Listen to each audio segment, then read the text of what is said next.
Welcome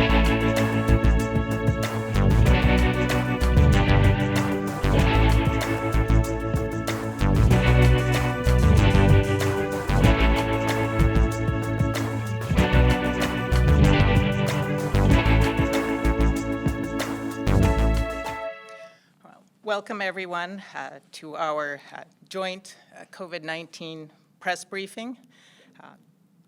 Today's August 13th, 2021. Dr. Amy Person, Health Officer for the Benton-Franklin Health District. Over the last year and a half, as we've seen case counts and hospitalizations rise as a community, we have always managed to pull back from the brink of overwhelming our hospitals and healthcare systems until now. This present surge, fueled by the highly transmissible Delta variant, by relaxed restrictions, and by reduced prevention and infection control behaviors by individuals, has really taken us over the edge, as you will hear from some of the following speakers. Our case counts are high and on a steep incline. We had 470 new cases in Benton and Franklin counties yesterday. Barely a month and a half ago in June, that would have been a large case count for the entire week. These case counts are the highest we have seen throughout this pandemic, and the rate of increase is only growing. As individual community members, as civic, public health, and medical community leaders, we need to accept our responsibility to protect health and preserve life.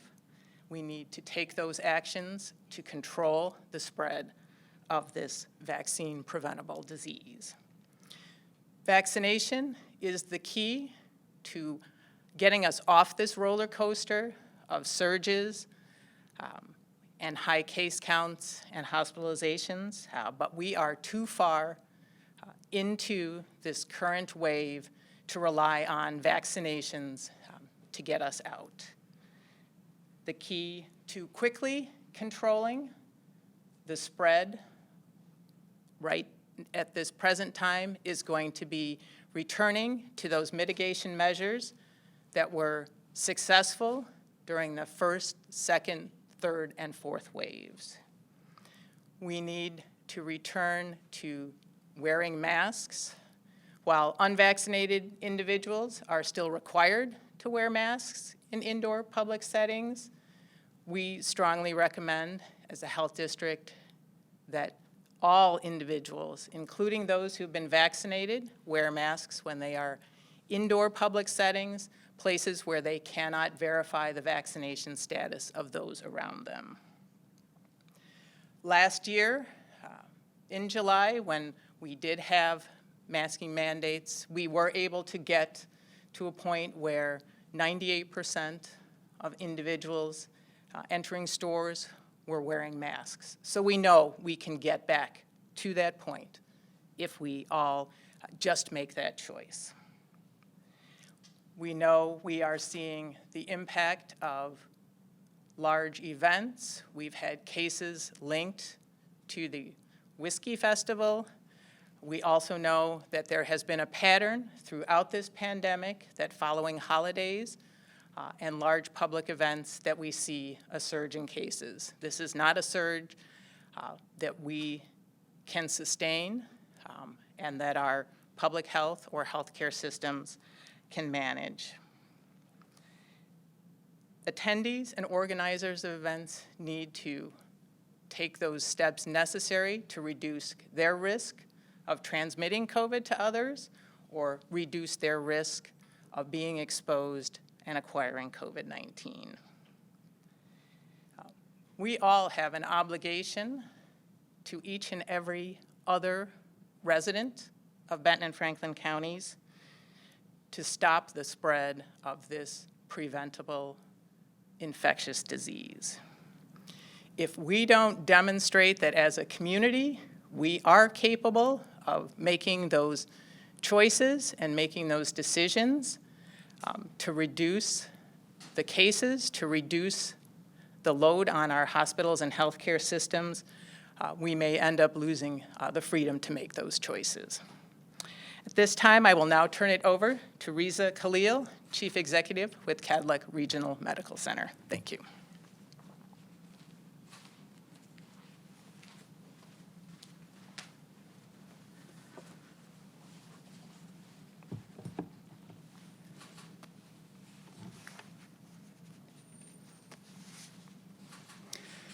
Thank you, Dr. Person, and good morning, everybody. Last year around this time, we had come together in a very similar way, as Dr. Person mentioned, and really asked the community to help us to keep the hospital and healthcare system from becoming overwhelmed by flattening the curve, reducing the spread of COVID. This time we're here to unfortunately tell you that we've reached that point and the healthcare system is currently overwhelmed by what we are seeing. And with the trajectory going up, really wanting to ask for the help of the community in what's going on in helping all of us. We've got healthcare workers, first and foremost, that I want to talk about, that are tired, exhausted, burned out, choose your adjective, from 19 months of dealing with this pandemic. On top of that, there are fewer of us because a number of our healthcare workers are out sick as well because of the spread of COVID, or have, in some cases, left the profession, or in some cases are doing other things because this has become just an untenable situation in so many ways. What we're trying to do now with fewer staff than we had available across all the hospitals, and I want to emphasize this is not a Kadlec-specific phenomenon. This is in many ways a national phenomenon.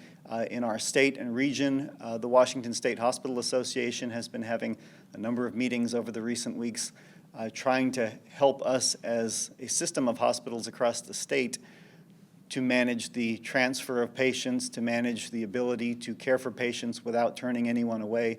We are making as many as 20 phone calls or more sometimes trying to find placement for folks that need higher level of care than we can provide. We are on the receiving end of many, many calls for patient transfer from other facilities and are on divert to ambulance traffic more often than I have ever seen because of being just full to the capacity that we can manage. And you're going to hear a little bit more about the ER situation from Dr. Matheson in a moment. And it's not just the COVID patients that are at risk because of this, although the volumes increasing and all of the stressors that we've talked about over the last year and a half have largely been brought on by COVID. We are now seeing patients that need help, that need hospitalization for non-COVID related issues, whose care is being delayed because of this dynamic of just fullness to capacity of what we can staff. You hear about ICU capacity often. It's ER capacity, it's capacity in all of our other beds. We have staff in areas like our laboratory, imaging, our environmental services staff, and on and on and on, that are much more limited than they were because of everything going on. And the situation currently is more challenging, significantly more challenging than what we were dealing with last year. I think my plea to the community right now is to really, like we did last year, and as we've done multiple times, really start thinking of this situation as a community problem and thinking of ourselves as one team as we address it. And not to make light of this, but there's a TV show that my wife and I have started watching called Ted Lasso that some of you may be familiar with. It's about a football/soccer coach who's kind of a unique character. And one of the quotes from a recent episode that stuck with me as I think about all this, Coach Lasso says, "There's something worse than being sad, and that's being sad and being alone." And he looks around at his locker room of players in this case and says, "Ain't nobody in this room alone." And that's how we want to feel as a community. We'd really like our healthcare workers in this community to feel like they're not alone in this, and that we are all one team. And I know we can do that. We've done it before, and we can do it again. So as I step away here, I want to just encourage everybody to think about this from the perspective of everyone in the community, the healthcare workers that are dealing with all this, the patients and community members that need care that may not be able to get it because of what's going on. Really think about them. and all of us that really want this to be over and for us to move to a better day here. So with that, I want to hand off to my friend and colleague here, Dr. John Matheson, who is the medical director of our emergency department. Thank you.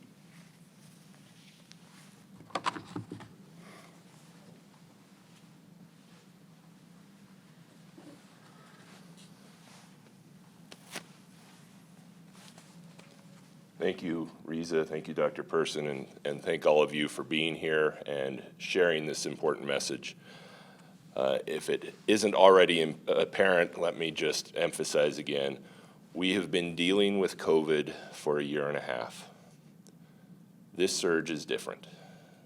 We're dealing with a highly transmissible Delta variant that is affecting more people, it's more easily spread, and it's affecting greater number of populations, including young people. We are seeing otherwise healthy young people hospitalized and even in the intensive care unit with this illness.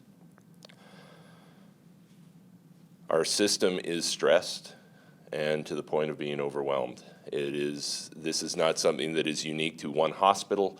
It is not unique to the Tri-Cities or even our region. With this spread of illness, beds are occupied. We have virtually every available bed in our community is full. As soon as one opens up, there is a waiting list for somebody to fill it. As a result, whether it's the ICU, whether it's the beds on the floor, we are holding patients in our emergency department waiting for a bed to open up. These are patients who need to be admitted. That leaves fewer beds to take care of other patients coming in to be seen, and we are experiencing longer delays than we've ever seen before. And as that occurs, we are challenged. Additionally, when there's a service we don't have and we need to transfer a patient, it may take dozens of calls, sometimes over 20 different facilities that we may call asking for help, asking for a bed, and we're transferring patients hundreds of miles into other states. This entire pandemic, but particularly now, has really caused stress to our system, but also to healthcare workers and caregivers. They are burned out. Their emotional toll is significant, and I do want to say how grateful I am to those who continue to show up to work every day. My colleagues, and I include particularly my nursing colleagues, are amazing. They come to work because there is a need, because they want to help those who are seeking care, and they want to support their colleagues, and they do an amazing job, and anything we can do to support them, I think, is important. What can we do? What can all of you do? Well, we've talked about it. Wear your masks. They're not comfortable. Yes, they've had some period when don't wear them, don't wear them. We need to wear them. It's a simple tactic that has significant impact. It reduces the spread. Also, vaccinations. We have a lot of experience now. Half of the country has been vaccinated. We have demonstrated that these vaccines are safe and they are effective. Virtually everybody who is admitted to the hospital for COVID is unvaccinated. Yes, you can get COVID if you are vaccinated, but the illness is much more mild, and we just are not seeing vaccinated people sick enough to need hospitalization. Also recognize that the healthcare system is overwhelmed and stressed. If you have mild illness, please evaluate whether you need to be seen and where you need to be seen. If you have a non-emergent condition, consider other alternatives that might be appropriate for your care. If you need to come to the emergency department, by all means, come to the emergency department and we will care for you. But anticipate that delays will be longer than you may be used to. And please be patient with those who are doing their best to care for everybody. Again, thank you for sharing this message. Next, I'll turn over to to Mayor Saul Martinez. Thank you.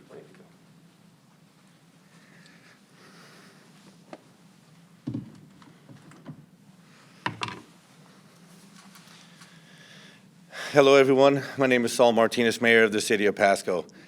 I'm really flattered that you would say doctor. But right now, I'm kind of glad I'm not. I'm here today as an elected official and as a representative of our communities, and particularly the City of Pasco, to provide a message to our community. The analogy that I can come up with is that in your body's a machine, and it's a well-oiled machine, and when one of the parts don't work, so most of your body has to focus on that part so that it can be fixed, and yet while it's getting fixed, perhaps other parts of the body may suffer and not get the attention it needs. And then sooner or later, it will deteriorate and maybe wear out sooner than it needs to. So today, my message today is we need help. I don't like this. And I want to preface also my discussion here that I'm not a doctor, and I don't know what's best for every situation and for every family. I know that I'm here to tell you that every family needs to evaluate how they do things and what they're doing. And ever since this started, my message to the community is just take the measures necessary to protect your family. And I think if you just start with your family, it can perhaps move on. What's really frustrating in this situation, and ever since COVID started, is, you know, from a political standpoint all the way to a personal, family, and pandemic standpoint, this disease has caused separation in so many people and families. And it's just saddening to see how it happens. You know, I've seen so many families get emotionally disturbed with each other. They separate, no longer have relationships. And it's just saddening to see how all this happens. And with this new variant, we're at a position now where it's a serious one. And when we have people like who you've seen here earlier discuss how impacting it is in our hospitals, and then when it hits home to your family, you know, and maybe it will, maybe it won't. The hope is that it won't. But I'm here today to give you a message that it's time to do something. Many of us don't know what to do. We don't know where to go to because they're so rare that we can get a source that we can trust with all of our hearts. Within the medical industry, you'll have doctors that'll explain what these doctors have explained today, what's happening in our communities, and one will turn around and say, well, that's not true. Well, I'm here to tell you that there's enough evidence now that shows, and the statistic that really comes and hits home to me is the fact that 96, 90%, whatever that high percentage number is of the people that are in the hospitals are not vaccinated. Again, I'm not here to tell you what to do. That's the doctor's jobs and your job to go research and talk to your physician, talk to the people you trust, and hopefully we can come to a point where we can mitigate and the activities that we do, the things we do with our family to try to avoid from the spread of this disease, whether it's disinfecting your home, your cars, you know, anytime you go into a crowd where you don't know people, where they've been, take precautionary measures for you and your family, just to be safe. None of us are going to be perfect. The way we take off our masks here today, who knows how it's going to happen? We don't know for sure. All we know is that this is a good shield and it's been proven to at least help. So you make the choice. It's your choice how you want to protect your family. But I'm encouraging you here today is to do this. What's not acceptable is that we can't do nothing. If we just do nothing, we are in a position where right now we worked really hard to get where we're at today to be able to enjoy some of the things that we've missed for a year and a half. But now we're in a situation where if we don't do something and it continues to spread, then the choices will be made for us by our leaders in the state and at a national level. We don't want that. We want to be able to take care of our own, do what we got to do to be safe. And the only way we know how to do that right now is just to take those precautionary measures for you and your family. And you get to choose as your household, as the head of your household, you get to make that choice of how you want to protect your family. And so I'm here today to tell you that there's just too many cases where too many people have been sick, and too many cases where there's so much uncertainty. But I can tell you that if you just do something, whatever you're doing now to take care of your family, and just do something else for you and your community, your family. That's what I'm here to ask of you, of my community, the Tri-Cities, is to do something so that we can help this section of our body, the medical industry, our hospitals. We're at a point now where when we're sending people away to other hospitals to get treatment, that's telling us it's too much. So it's no news to anybody, but something needs to be done. And doing nothing is not acceptable. Something has to get done so that we can move on with our lives and enjoy the things that we want to enjoy. We have big events coming on in the Tri-Cities. We got the fairgrounds. We got big festivals going on. And we don't want to miss out on those. And we don't even want to be at a point where we're being required to do something to go to those parties. But the only way we can get to that point is that we take care of ourselves and our family. So that's the message I wanted to come up and express with you today. And if you will allow me, I'm going to go ahead and just spend a couple minutes in Spanish for our Spanish-speaking community members. Those I wish we could be here with every different language that is represented in the Tri-Cities, and I hope somehow we can relay that message in their language. But if you allow me, I'm gonna make a message in Spanish. Para mis estimados amigos y personas de la comunidad, mi nombre es Saúl Martínez, el alcalde de Pasco. Yo estoy aquí como un representante, un oficial que ha estado elegido para ayudar con nuestra comunidad. Estamos en una situación muy grave ahorita. Estos doctores han explicado la importancia que es de cuidarnos a nosotros, nuestras familias, a hacer las cosas necesarias para prevenir que esta enfermedad sigue desparramándose en la comunidad. Y la única forma que vamos a poder hacer eso es de tomar los pasos necesarios para no dejar que este virus se desparama a otras personas. Y una de las maneras es por las máscaras, ¿verdad? Pero eso es nomás una manera. Hay otras maneras, se pueden limpiar las manos, se pueden desinfectar las casas. Hay muchas maneras de hacer algo, pero lo que está pasando es que esta enfermedad está desparramándose muy rápido y necesitamos que cada uno de los miembros de cada familia hacen los pasos necesarios para que este virus no se desparama más. Y una de las maneras es las máscaras, estar seguro que cuando se va a juntar con familias, que esté seguro que conoce dónde han estado esas personas. Si han estado en lugares ajenos donde no saben dónde han estado, hagan lo necesario para protegerse a ustedes y a su familia, para que no sea muy tarde, porque ya enfermándose uno no sabe cómo esta enfermedad le va a afectar. A algunos no le afectan mucho, a algunos le afecta demasiado. Y estamos aquí para nomás evitar y nomás para animarlos, que se cuiden uno de los otros. Y el otro mensaje es que no nomás podemos estar sentados y no hacer nada. Lo que está haciendo ahorita para evitar el desparramamiento de esta enfermedad, haga algo más para ayudarse a usted y a su familia, para que todos estemos bien de salud y podamos lograr de las cosas que queremos hacer como una comunidad. Los hispanos, muchos de nosotros nos gustan a las fiestas e ir a estar juntos con nuestras familias, pero les suplico que por favor tomen los pasos necesarios para protegerse cuando hacen esas cosas y piensan bien qué es lo que necesitan hacer para que uno de sus miembros de su familia no se enferma.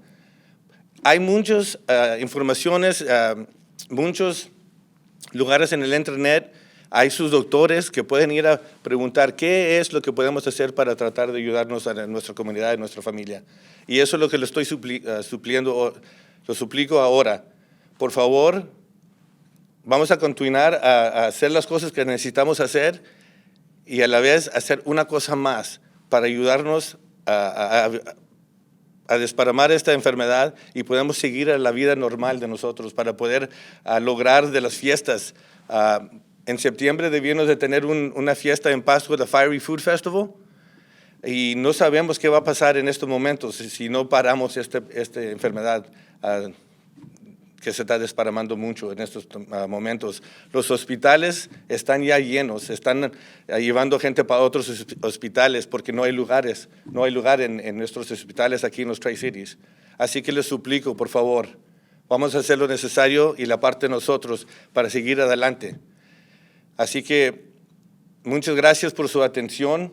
Esperamos que seguimos esta pelea para adelante para evitar más enfermedades y esperamos lo mejor. So, muchas gracias. And so, therefore, I just want to end my time here on the podium thanking you very much for all your hard work and efforts that has already been done. I would like to thank the medical industry, each hospital, everybody who's been involved. I personally have a daughter-in-law who just became a nurse, and she's working very hard. And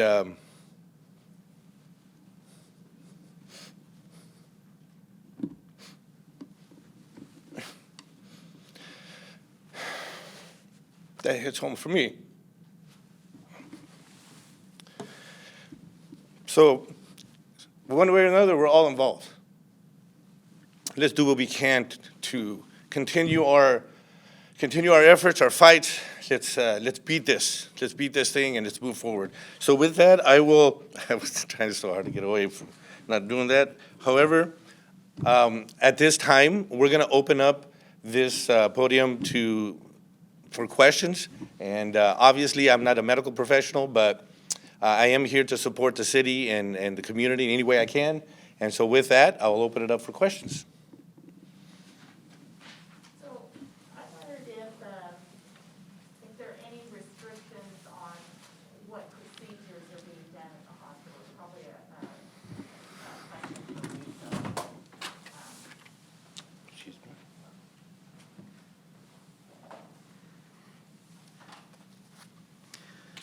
So the question was, are there restrictions on procedures being done? Is like that right, Annette? surgeries, non-emergency surgeries, things like that. Yeah, it's a great question. So last spring, there was from the state at a point when we were worried about PPE supplies, a stoppage of what they call elective procedures for a period of time, and that was done kind of across the board. We haven't heard any kind of an edict like that now. So what we've been doing is very selectively on a day-by-day basis. And I will tell you, staffing and everything we're working on is day-to-day, shift-to-shift, hour-to-hour. Our surgical team has been looking at things that can be hopefully safely postponed in order to help with the bed situation. So the issue is usually that there's not a bed for somebody that may be coming out of an inpatient surgery or something, and so looking at something that might be able to be rescheduled in that way.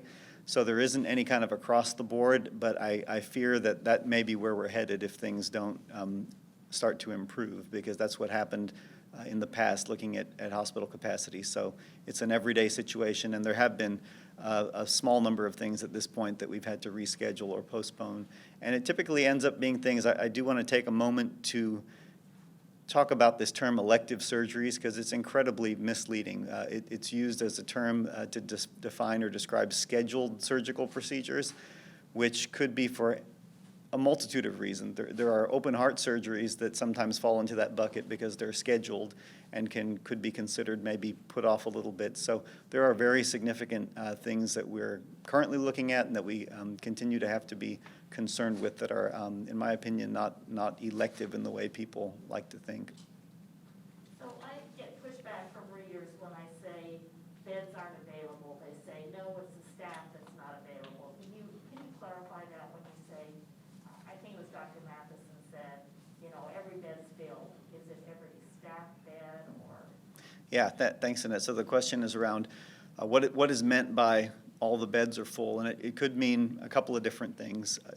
More often than not, what we're running into in all the hospitals, and when you hear about full to capacity, it's full to the beds we can staff safely. So we have I'll give an example, we have a 20-bed ICU.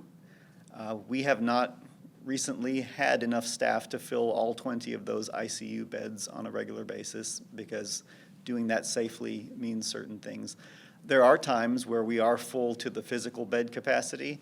More and more often lately, because of where we are with staffing, we are not able to fill that full complement of physical beds because we are so short-staffed. So those are two different things, staff beds versus physical beds. We get questions about the physical space often, and folks have asked me, couldn't you all open a tent outside and start doing some things that they're seeing happening in other communities? And the challenge with that becomes back to the staffing question. If you don't have staff to staff and cover the beds you already have in the building, trying to create a situation where you're staffing other sites of care, it doesn't really help anything. So I'll stop there and see if that answers the question. One thing I see very often on the internet, a question for one of the doctors, is women saying they're afraid to get the vaccine while they're pregnant. Can you talk about the risk of what's the risk of getting the vaccine versus while you're pregnant versus having problems with your pregnancy because you get COVID? Is that too complicated a story for this? Dr. Person may have some other information, but I believe the CDC just came out this week and recommended for pregnant patients that this is not something that is brand new. We have experience and we have evidence, and it has been shown to be safe in pregnant patients. And so the current official recommendation from the CDC is to get vaccinated.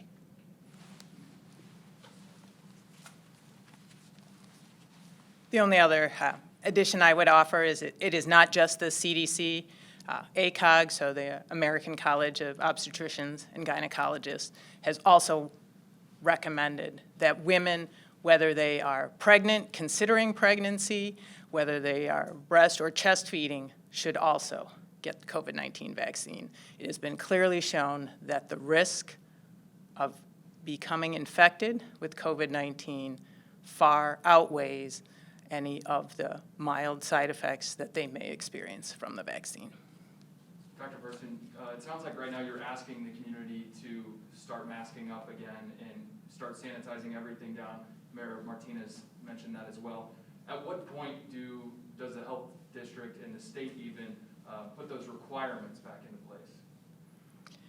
The point at which we might have to go to requirements is if we continue on this current trajectory, not just with cases, but with our hospitals full to their staffed capacity.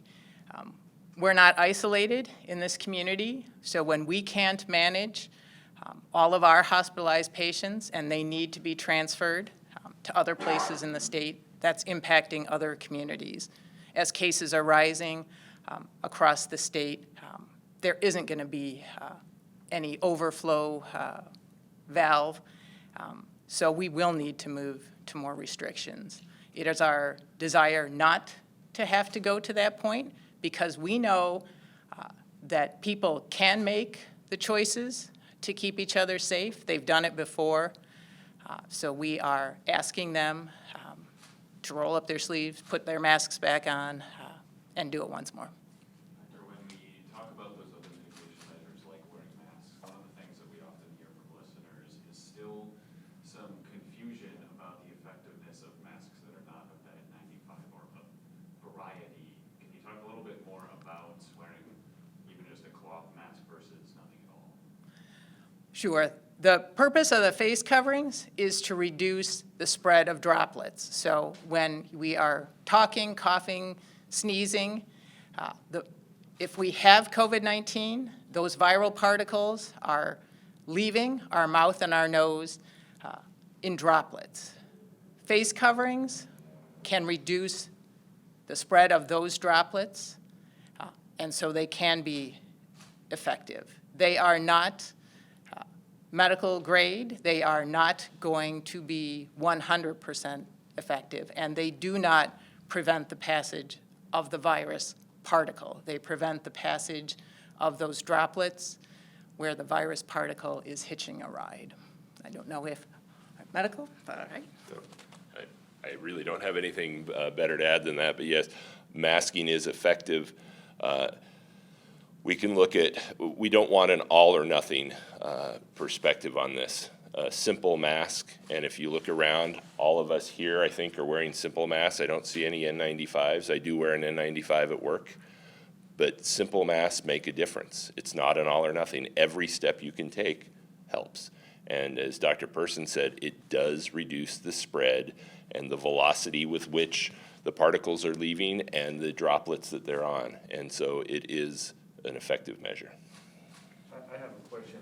I know I'm part of the panel, but I've been hearing a lot of young people, or I should say middle-aged people, between the ages of 20 and 45, who have not been vaccinated but already had COVID. Could you please explain why it's important to get vaccinated even if you already had COVID?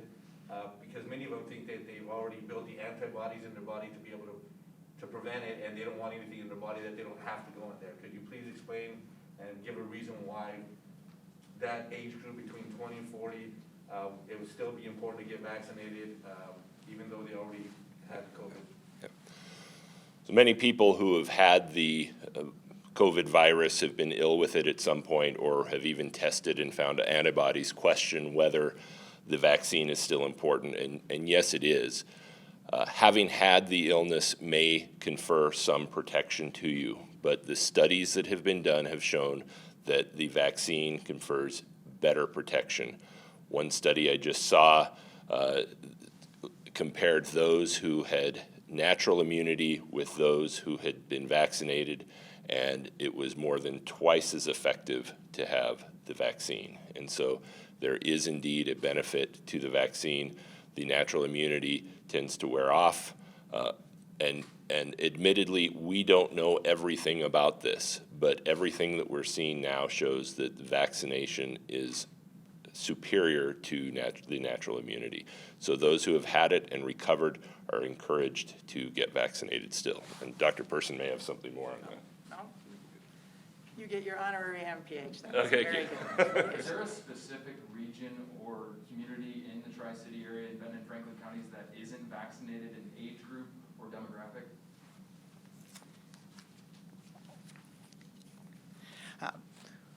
I don't have information on specific geographic regions in the area where we're seeing low vaccination rates. Our lowest vaccination rates are in our young adults, so those that are age 18 to 34, as well as those that are 12 to 17. Unfortunately, this is also the age range where we're increasingly seeing cases. Many of them don't think that COVID will affect them. They still think that COVID is a disease of the elderly, which we saw at the beginning of the pandemic. But COVID-19 is an equal opportunity virus, so it will go wherever the population that does not have protection is. So until we can get enough people vaccinated to make it much harder for this virus to spread through our community, we are going to continue to find younger and younger people being affected, being hospitalized. We don't want to see the situation that is occurring in southeastern United States, areas with lower vaccination rates, high infection rates, kids returning to school without masks. Their pediatric hospitals are full. Their pediatric ICUs are full. That is not acceptable in the Tri-Cities. On this same subject, it seems like some families are choosing for the parents to get vaccinated, but not the teens, and then perhaps the teens get it and bring it home to family. But there seems to be some hesitancy to get teens vaccinated for maybe fertility issues down the line. That's kind of rumors going around. So what would you say to that? You want to Because I've heard several families kind of say, well, we don't want to mess up our child's health later in life, and it seems like there's a lot of claims about that. There is a lot of misinformation, and those who get all of their information off the internet and social media probably are not getting the best information. This vaccine technology has been around for a very long time. This is not new. I hear concerns that this was rushed through. The steps were rapid, but they were complete, and no steps were skipped in the testing of this. This vaccine also thus far behaves as all other vaccines that we have ever used, in that the complications that we see, which are rare, occur within the first few weeks. We do not anticipate that there are going to be additional long-term effects because we do not see that with other vaccines either. And so it is safe, it is effective. Again, if you look at our experience, we now have half of our country fully vaccinated. Half of our country. It's a lot of people. We've had over 500,000 people die from COVID. We've had millions infected. Many of them have long-term complications. Yes, there are very small numbers of people who have had complications and problems from the vaccine. They are incredibly rare in comparison with the illness. And so there should be no reluctance to get your teenager or others. When this is authorized, it has been studied and it has been looked at, and all the evidence we have shows that it is safe and effective, and as safe and effective as any vaccine I think we've ever had. Some people are pointing to the claim that, well, it hasn't been fully approved yet, but it has been given emergency use authorization, so. It has been given emergency use authorization, which means that it is currently approved.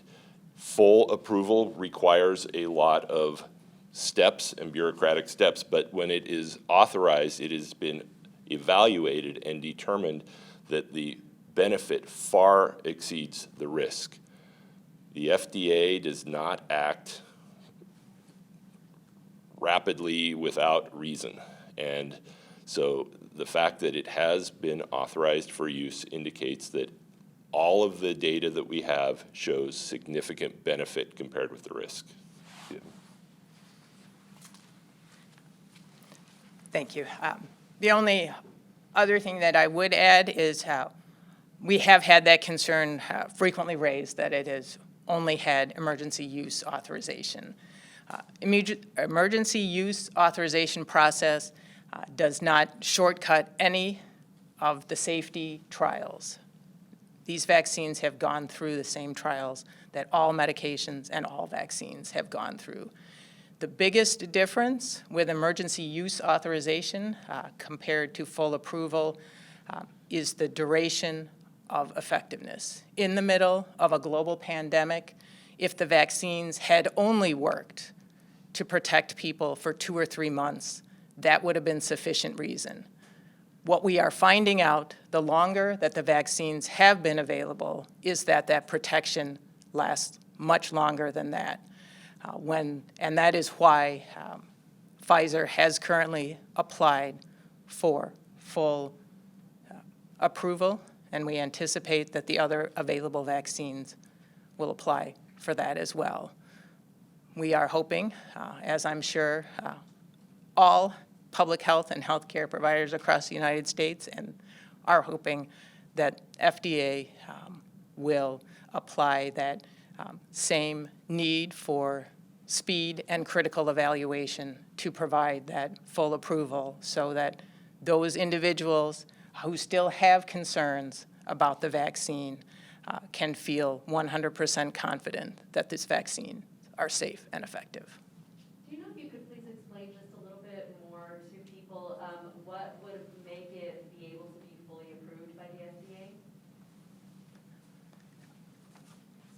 To be fully approved, the FDA, one of the biggest differences is that they require a minimum of 6 months of effectiveness data, which when they were first authorized, the vaccines had not been in use that long.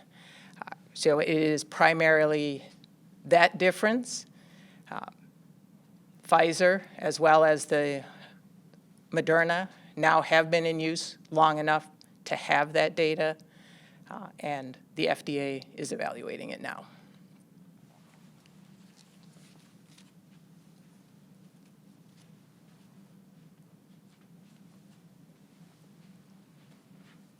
I want to thank you all for coming today and thank our partners with Kadlec Regional Medical Center and Providence for representing us, and then also Mayor Martinez with the City of Pasco. So thank you for joining us for elected officials. And then, of course, this was hosted by Benton-Franklin Health District, and we're always appreciative of Dr. Person's time and her insight.